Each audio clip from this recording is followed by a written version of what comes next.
Okay, welcome back. What I want to do is to continue with the certificate in electrotechnical technology, level 3, and we are going to be looking at speed control of machines. Okay, and here's what we're going to be looking at: subject area, speed control of machines. Okay, and we're doing session 12 and 13. Okay, and I think this is the last two sessions actually in regards to this work. Okay.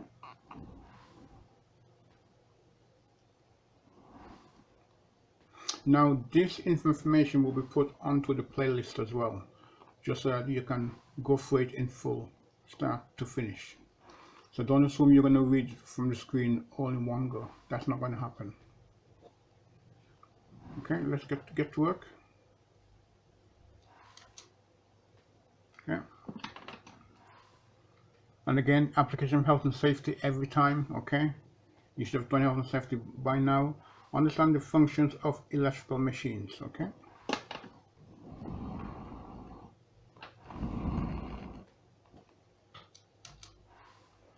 Now, at the end of this session, the student should be able to identify the principles of speed control in motors and understand how they have been applied.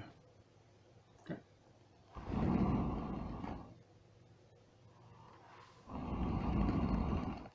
Okay.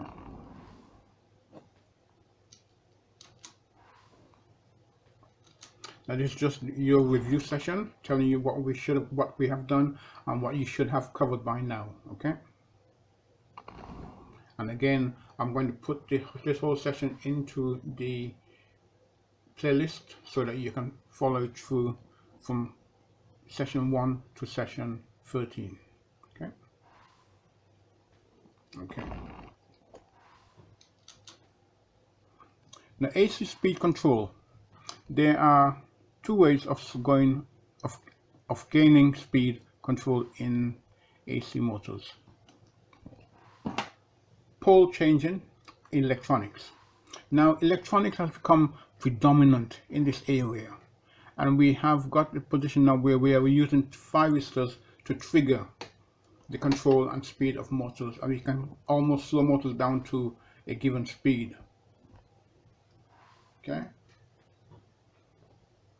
But remember, if you're slowing down the motor, it must be in a position to handle the torque, the load it's carrying.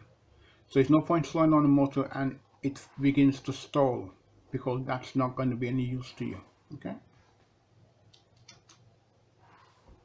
Pole changing. The windings are tapped at the center to double the number of poles. Okay. So here you have 1, 2, 3, 4, 5, 6 poles. Okay.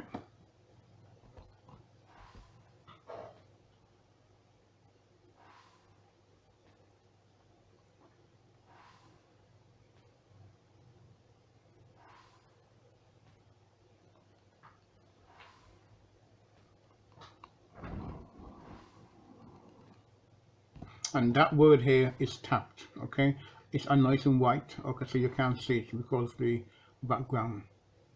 Okay, but that word is tapped. Okay, T-A-P-P-E-D, tapped. At the center to double the number of poles. Okay.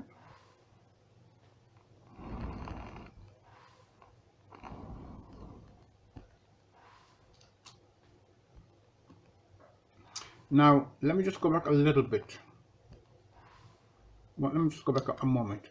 Now, when you come to pole changing, this is important that you yourself begin to do some research to understand more in depth how pole changing is actually used, and look at the application in regards to the number of poles, what effect that has. Okay. And again, remember that this has already been done in certain parts of the other sessions from 1 to 11.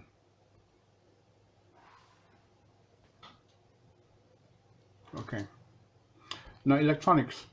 The types of electronics used to control the speed of AC motors are static frequency changes, static voltage controllers, pulse width modulation, pulse amplitude modulation.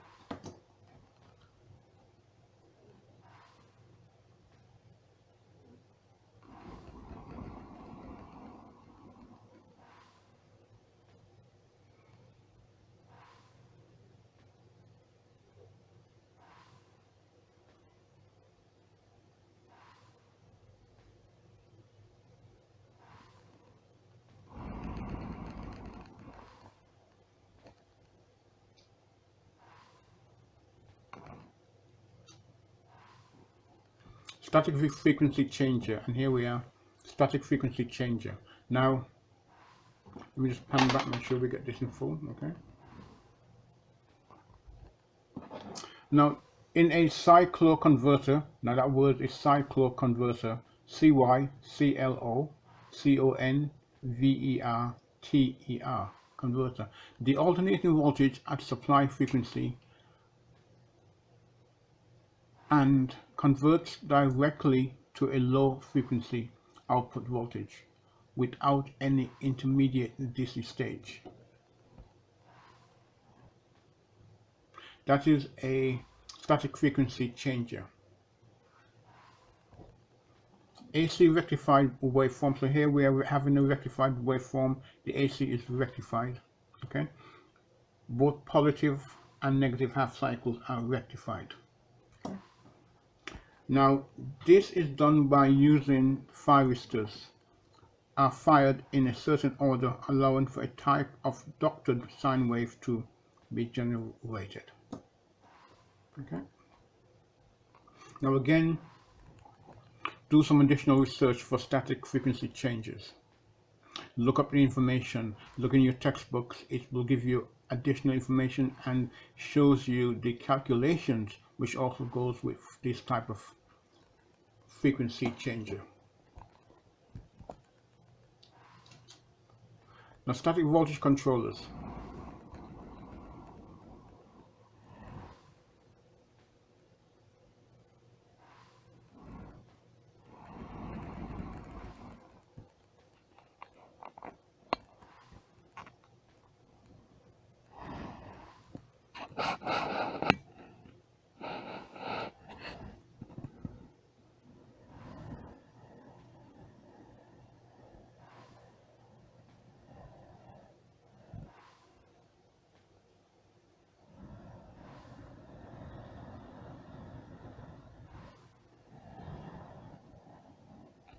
Okay, let me just go back up. Okay. Put down just to make sure that we can get it all into frame. Okay.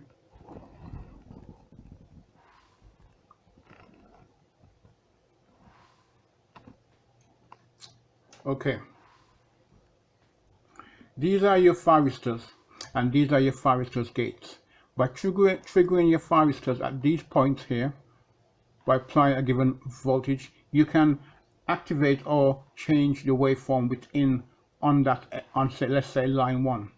Here again, you can also trigger it to change the waveform on line 2 and line 3, and these would be your triggering points, which triggers the thyristor gates. Okay.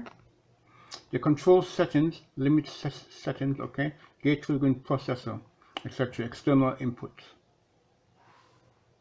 Okay, but this will allow you to control whatever this motor does. These enable speed and torque control by varying the AC supply. By changing the state of voltage, we directly affect the torque developed. The thyristors are fired at set points depending on whether the motor is starting, running, or slowing down. Okay.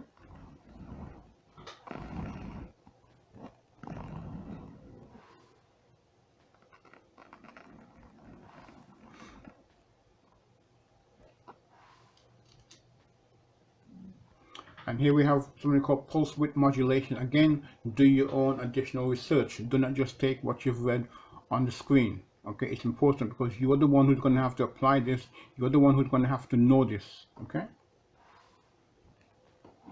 Pulse width modulation. AC rectified waveform then turn into pulses. Now,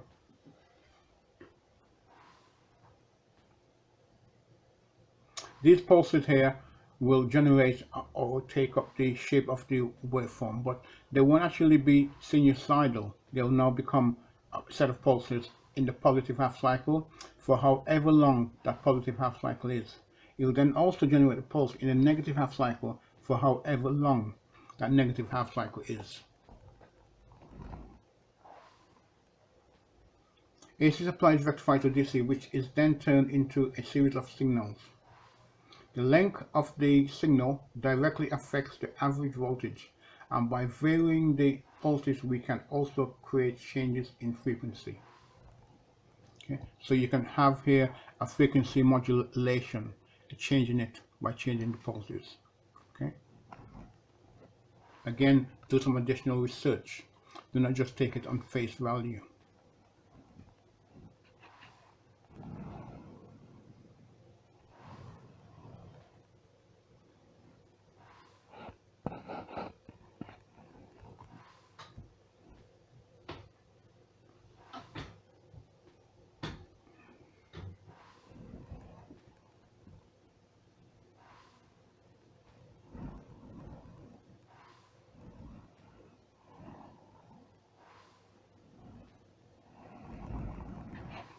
Okay, let's go down and make sure we can get all the text into play. Okay.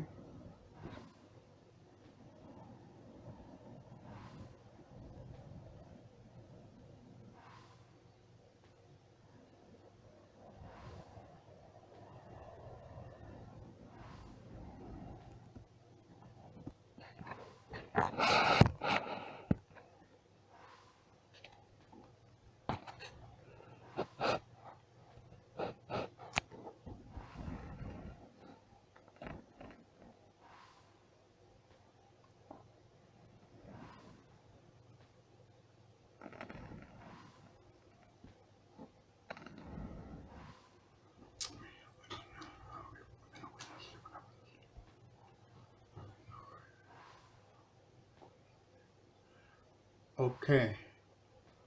Pulse amplification modulation.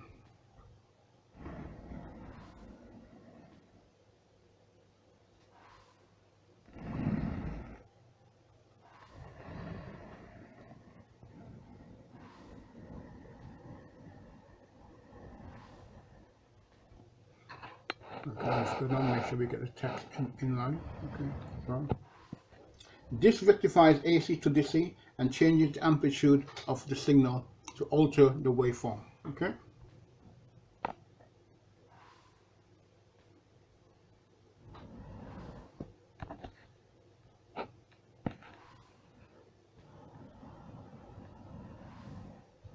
Just making sure the text is in view. Okay.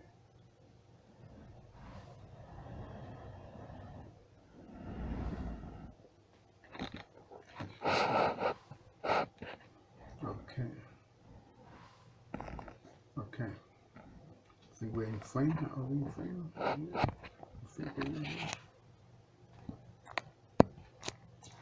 Okay, yes we are. Okay.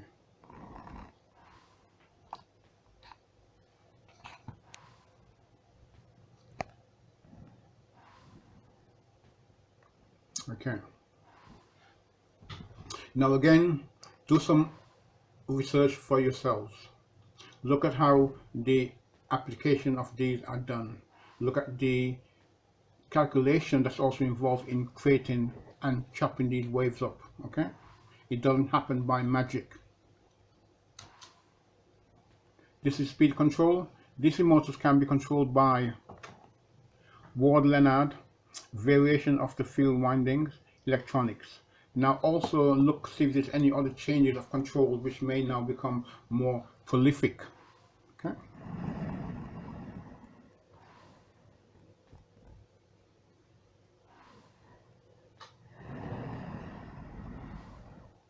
Okay.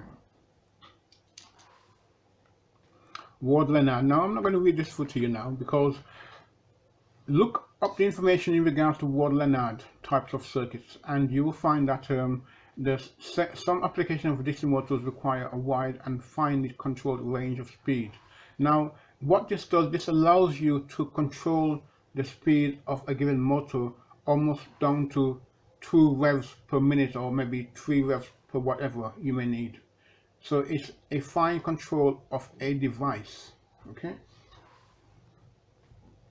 Now here it tells you that generator called the exciter. Now that word there is exciter.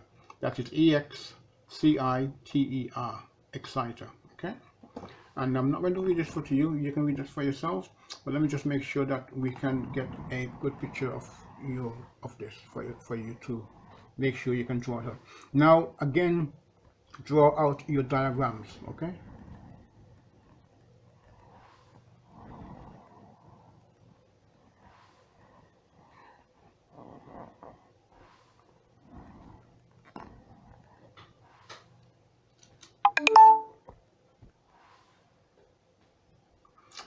Sorry about that. Okay, word Leonard. Now the benefits of the word Leonard systems are, and it's quite clear there for you to read for yourselves.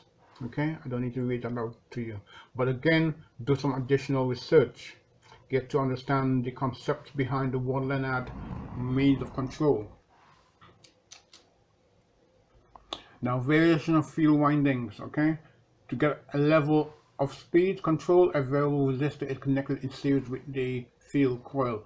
Now you've seen this somewhere earlier as well in session 10 and 11. Okay, so here I'm not going to spend any time reading this out to you. Again, this is for you to read for yourself. Here it says decrease the flux and that will increase the speed. Okay, I repeat, decrease the flux and it will increase the speed. Okay, in either stator windings or rotor windings.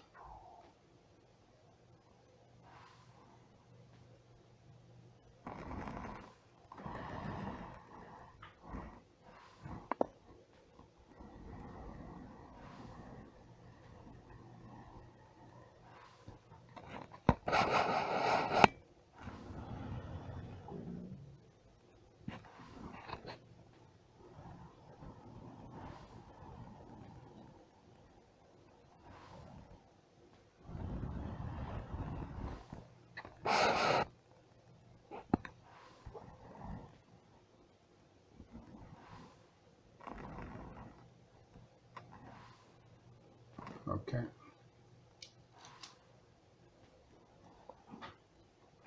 And here we have electronics controlled. Thyristors, both ends. Okay.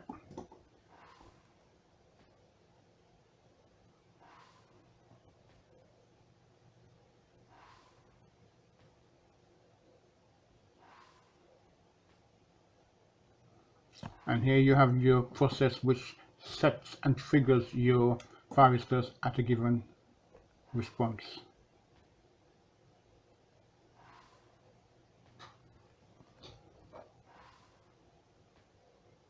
And here you have your AC supply, which has been fully rectified, because these are diodes. Okay, these are not thyristors, these are diodes, and these diodes are used to rectify the AC incoming supply.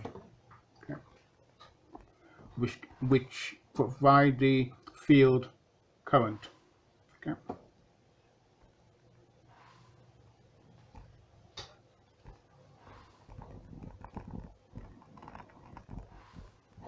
So thyristors, diodes, full wave rectification here for AC.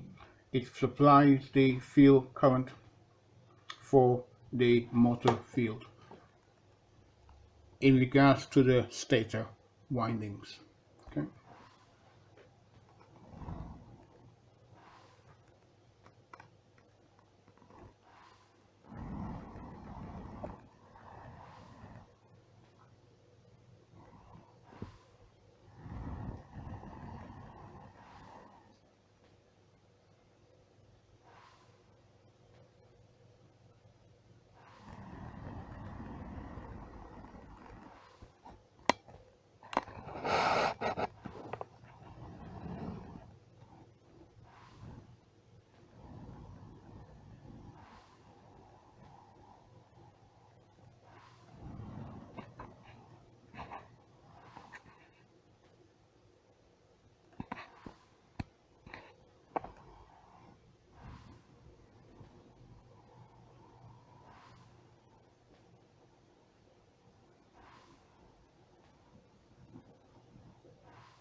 Okay. Just making sure that we can see this diagram in full in changes in case I have the lighting in the wrong location, which has happened before. Okay, so just want to make sure that we can get it into full view, into full frame, that we can minimize that.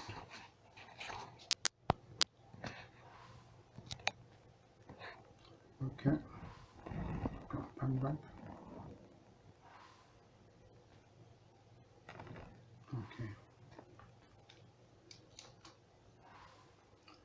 And here again, you can read this for yourselves, okay?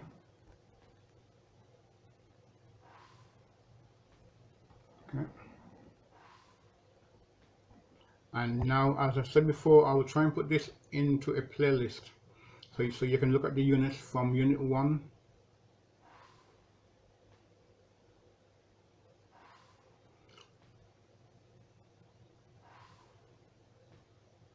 so we can look at from in regards to end of Unit 1, from the start of Unit 1 to its conclusion, to the end, okay?